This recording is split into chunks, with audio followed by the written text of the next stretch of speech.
யமனையும் வெல்லும் திருவடியை காண வந்தோ.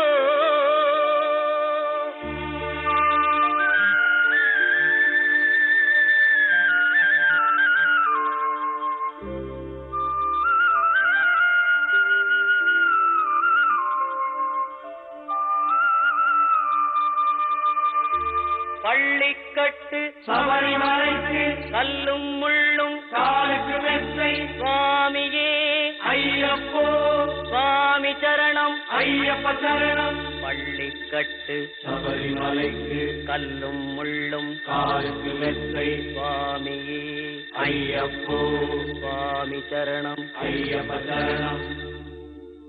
பள்ளிக்கட்டு சபரிமலைக்கு கல்லும் முள்ளும் காலுக்கு மெத்தை சுவாமியே ஐயப்போ ஐயப்போ சுவாமியே.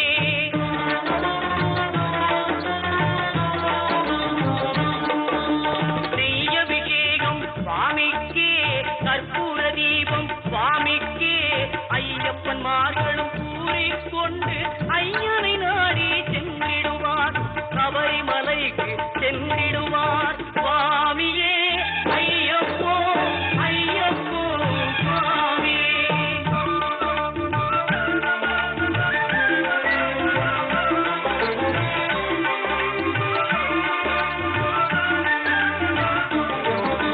கார்த்திகை மாதம் மாலை அணிந்து நேர்த்தியாகவே விரதம் இருந்து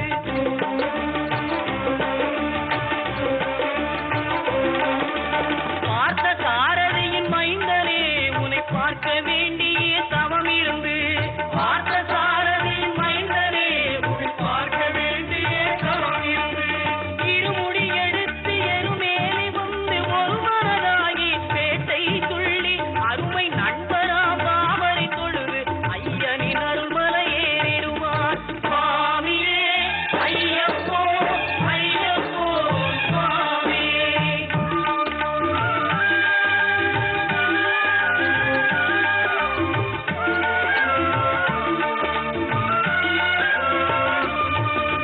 அழுகை ஏற்றம் ஏறும்போது ஹரிகரன் மகனை துதித்து செல்வார் வழிகாட்டிடவே வந்திடுவார் ஐயன் பன்புலி ஏறி வந்திடுவார்.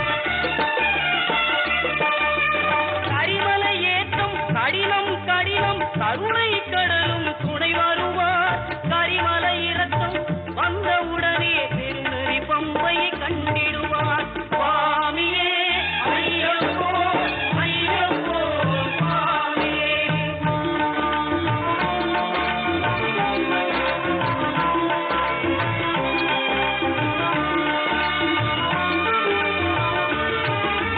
கங்கை நதி போல் புண்ணிய நதியாம் பம்பையில் நீராடி சங்கரன் மகனை கும்பிடுவார் சஞ்சலமின்றி ஏறிடுவார்.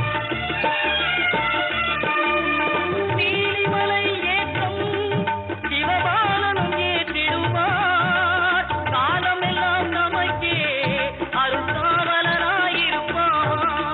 தேகபலம் தா பாதபலம் தா தேகபலம் தா பாதபலம் தா தேகபலம் தா என்றால் அவரும் தேகத்தை தந்திடுவார். பாதபலம் தா என்றால் அவரும் பாதத்தை தந்திடுவார். நல்ல பாதையை காட்டிடுவார் சுவாமியே ஐயப்போ ஐயப்போ சுவாமியே.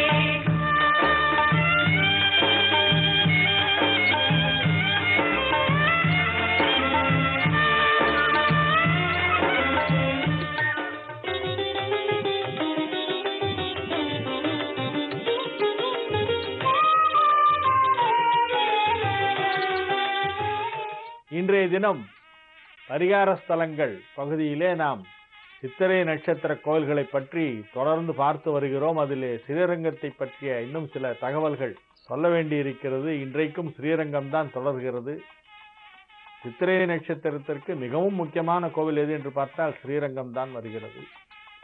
அதை தவிர வில்வமரம் தலவிருட்சமாக இருக்கக்கூடிய தலங்கள் என்று பார்த்தால் ஸ்ரீகாளஹஸ்தி, திருவையாறு கோவிலிலே வில்வமரம் தான் தலவிருட்சம். தர்ம சம்வர்தனி சமேத பஞ்சநதீஸ்வரர், ஐயாரப்பன், அங்கேயும் வில்வ மரம் தான் தலவிருட்சம்.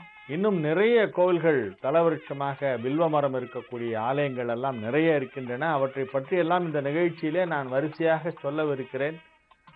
குறைந்தது இன்னொரு 6 அல்லது 7 கோவில்களை பற்றி நான் சொல்லவிருக்கிறேன். இந்த ஸ்ரீரங்கத்தை பற்றி இந்த நிகழ்ச்சியிலே நேற்றைக்கு முன்தினம் சொல்லும் பொழுது தியாகராஜ சுவாமிகள் இயற்றியுள்ள ஓரங்க சாயி பற்றியும் முத்துசாமி தீட்சிதர் இயற்றியுள்ள ரங்கநாயகம் என்னும் நாயக்கியராக கிருத்தி பற்றியும் சொல்லியிருந்தேன். அதை பற்றி இன்னும் கூட பாடல்களை பற்றியெல்லாம் சற்று விரிவாக சொல்லுங்கள் என்று சிலர் கேட்டிருந்தார்கள். ஸ்ரீரங்கத்திற்கு ஒரு பஞ்சரத்னம் பாடியிருக்கிறார் தியாக பிரம்மம். ஜூதா முராரே என்னும் ஆரபிராக பாடல், ஓரங்க சாயி காம்போதி, கருண ஜூடுமையா என்னும் சாரங்க ராக பாடல், ராஜு வெட்டல தோடி, ரொம்ப பிரபலமானது ராஜு வெட்டலும் ஓரங்க சாயி, வினராத என்னும் தேவகாந்தாரி ஆகிய 5 பாடல்களும் அத்தலத்திற்கு அவரால் பாடப்பட்டவை. ரங்கராஜஸ்தவம், ரங்கநாதாஷ்டகம் உள்பட 175 ஸ்தோத்திரங்கள் கிட்டத்தட்ட மேலேயே கூட இருக்கலாம். 175 வரைக்கும் தான் எண்ண முடிஞ்சது. அவ்வளவு ஸ்லோகங்கள் தமிழிலும் சமஸ்கிருதத்திலும் பல்வேறு காலகட்டங்களிலே பல்வேறு அடியவர்களால், அரங்கனின் அருளை பெற்ற அடியவர்களால் பாடப்பட்ட பாடல்கள் ஏராளமாக இருக்கின்றன. 11 ஆழ்வார்களும் அங்கே மங்களாசாசனம் செய்திருக்கிறார்கள். 247 பாசுரங்கள் திருவரங்கத்திற்கு பாடப்பட்டிருக்கின்றன. ரங்கராஜஸ்தவம் என்பது மிகவும் விசேஷமான ஒரு ஸ்லோகமாக சொல்லப்படுகிறது. ரங்கநாதாஷ்டகம் வெள்ளிக்கிழமைகளிலே படித்தால் திருமண தடை விலகும் என்று சொல்வார்கள். அப்படி பல்வேறு தோஷங்களை போக்கக்கூடிய ஒரு தலமாகவும் ஒரு மிகச்சிறந்த பரிகார ஸ்தலமாகவும் ஸ்ரீரங்கம் விளங்குகிறது. அங்கே சுக்கிரனும் சந்திரனும் வந்து வழிபட்ட தலம். ஜாதகத்திலே யாருக்காவது சுக்கிரன் சந்திரன் சேர்க்கை பெற்றிருந்தால் அவர்கள் ஸ்ரீரங்கத்திற்கு அவசியம் சென்று வழிபட வேண்டும். சுக்கிரன் சந்திரன் சேர்க்கை பெற்றிருந்தாலும் அங்கு வந்து வழிபட வேண்டும். சுக்கிர தசை நடைபெற்றாலும் சந்திர தசை நடைபெற்றாலும் அங்கு வந்து வழிபட வேண்டும். லக்னாதிபதி சந்திரனாக இருந்து சுக்கிர தசை நடைபெற்றால் கண்டிப்பாக அங்கு வந்து வழிபட வேண்டும். கடக லக்னத்திலே பிறந்து சுக்கிரதசை வந்தால் ஸ்ரீரங்கத்திற்கு வந்தால் அவர்கள் தப்பித்து விடுவார்கள். இல்லாவிட்டால் பாதகாதிபதி ஏதாவது பிரச்சனையில மாட்டி விட்டுருவார். அதே போல நாகதோஷம் உள்ளவர்களெல்லாம் இங்கு உள்ள கருடாழ்வாருக்கு வந்து அமிர்த கலச நைவேத்தியம் என்று ஒன்று செய்வார்கள். அமிர்த கலசம் அமுது செய்வித்தல் என்று சொல்ல வேண்டும். அமுது செய்வித்தல்னா நைவேத்தியம். வைஷ்ணவ பரிபாஷையில அம்சி பண்றோம் அம்சினா அமுது செய்வித்தல் அப்படிங்கறத ஷார்ட் ஃபார்ம். அது அமுது செய்வித்தல்னா என்ன அப்படின்னாக்க நைவேத்தியம்ன்ற வார்த்தைக்கு சரியான தமிழாக்கம் அமுது செய்வித்தல். பெருமாளுக்கு அமுது செய்விக்கிறேன் அப்படிம்பாங்க. அங்க கருடாழ்வாருக்கு அமிர்த கலசம் அப்படிங்கிற அந்த ஒரு பலகாரத்தை, ஒரு பட்சணத்தை அமுது செய்விப்பார்கள். அவ்வாறு நைவேத்தியம் பண்ணால் நாகதோஷம் விலகும் என்னும் நம்பிக்கை அங்கே இருக்கிறது. கம்பராமாயணத்தில் வருகின்ற நாகபாசபடலம்ங்கிறத படிச்சாலே நாகதோஷம் விலகிடும்.